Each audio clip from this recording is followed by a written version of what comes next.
Que la paix soit sur vous, les Gaulois et les Gauloises, courageux, résistants et opposants à la dictature sataniste qui bientôt ne sera plus mondiale mais locale, et qui pour finir disparaîtra totalement de la surface de la Terre, parce que nous l'aurons supprimé.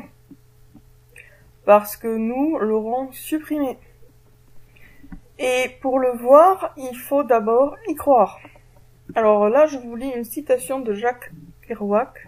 « Seuls ceux qui sont assez fous pour penser qu'ils peuvent changer le monde y parviennent. » En réalité, c'est pas de la folie, c'est de l'ambition. Avec Dieu, tout est possible.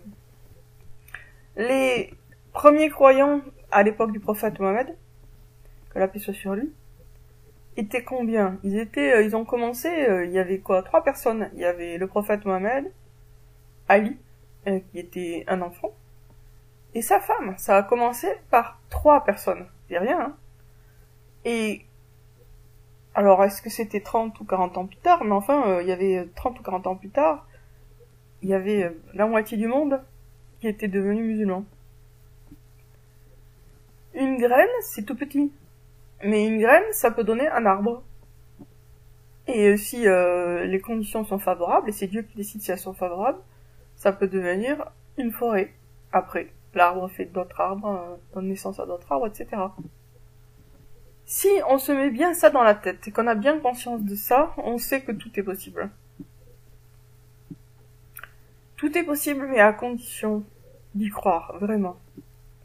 Donc il y a le franchissement d'un fossé psychologique qui correspond à un acte de foi. De se dire, ce que je veux, c'est renverser la dictature et restaurer la royauté et la justice, etc. Hein, tout ce qui va avec. Hein. C'est pas juste, bien sûr, la forme, parce que la forme, ça peut être... la forme n'implique pas un certain fond. Donc la royauté avec restauration de tout ce qui est bon, la spiritualité, les principes, etc. La France peut devenir un pays où il fera tellement bon vivre, où tout sera tellement fait dans l'intérêt des gens, que tout le monde voudra y aller visiter au minimum, quoi. Et éventuellement s'installer. Mais tout le monde aura envie au moins d'y faire un tour pour voir comment ça se passe. Et ça sera pas comme ces Chinois qui visitent la France et qui visitent Paris et qui ont un choc tellement c'est nul par rapport à ce qu'ils avaient imaginé à la lumière de tous les films, genre Le fabuleux destin d'Amélie Poulain qu'ils avaient pu voir. Parce que là, il y a un décalage dans le mauvais sens. Non, il y aura un décalage dans le bon sens. Les gens arriveront en étant curieux, sans forcément être sûrs que ça va être bien. Et en fait, ils en repartiront ravis de la France parce que ils auront vécu dans une forme de paradis terrestre, c'est-à-dire que tout sera tellement fait pour le bien-être spirituel et humain, quoi, des gens, que l'ambiance entre les gens sera incomparable avec même ce qu'elle a été dans les meilleures époques précédentes. Enfin, après tout, il y a eu des moments où la France était chaleureuse, où les gens se parlaient gentiment, etc., dans les années 40, 50, 60, même 70 encore, que ça allait encore un petit peu. Mais là, ça sera 1000 fois mieux. Pourquoi? Parce que tout sera fait très consciemment, très délibérément, avec toujours l'objectif, la satisfaction de Dieu, et donc le bien-être de la population dans ce but-là. Du coup, les valeurs spirituelles seront vraiment très présentes.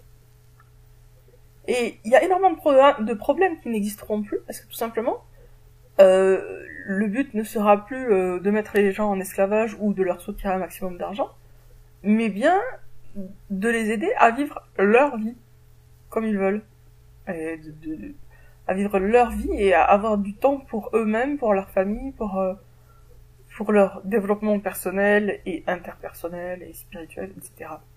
Bref, donc voilà, il faut croire au changement pour y participer.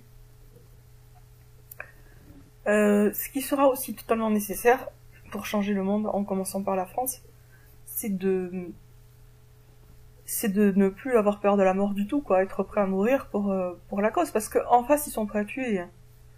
Ils sont prêts à tuer, donc si nous on n'est pas prêts à mourir, ils ont déjà gagné. Pour qu'ils perdent, il faut que nous n'ayons pas peur ni de tuer ni de mourir.